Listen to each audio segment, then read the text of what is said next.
President Trump may be overseas this week, but back in Washington, Congress is challenging him on several fronts, from his proposed tariffs against Mexico to a growing drumbeat for impeachment proceedings. Nicole Killian has the latest from Capitol Hill.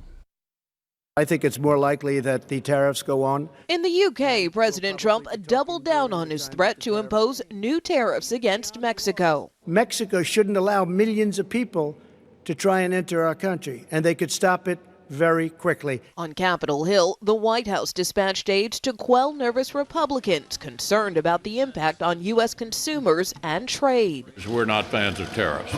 We're still hoping that this can be avoided. Some GOP lawmakers have been discussing ways to block the tariffs from taking effect. The president called it foolish. I want to be supportive of the president, but my honest opinion is that the short-term gain is not worth the long-term pain. While Republicans battle the president over trade, Democrats are grappling with their own investigations of the administration and whether to move forward with impeachment. I think that the tide is turning with the public. As more Democrats call for an impeachment inquiry, the White House directed two former aides not to cooperate with a subpoena request from the House Judiciary Committee. We need to serve as a check and balance on an out-of-control and increasingly lawless administration. The House is moving forward with hearings on the Mueller report and contempt votes against the Attorney General and former White House counsel Don McGahn next week. Nicole Killian, CBS News, Capitol Hill.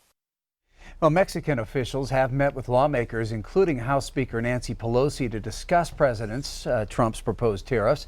On Wednesday, Vice President Mike Pence is expected to host the Mexican delegation for meetings at the White House on the tariffs. Well, we reached out to both of our senators and asked if they support the proposed 5% tariff on all goods imported from Mexico. Now, we did not receive a direct yes or no from Republican Steve Daines, but we got this answer from his press secretary. The senator believes Democrats need to stop playing political games and work with President Trump to continue trade talks and secure our borders. Democratic Senator John Tester responded in a statement saying, quote, "I agree with my Republican colleagues who oppose President Trump's ill-conceived plan.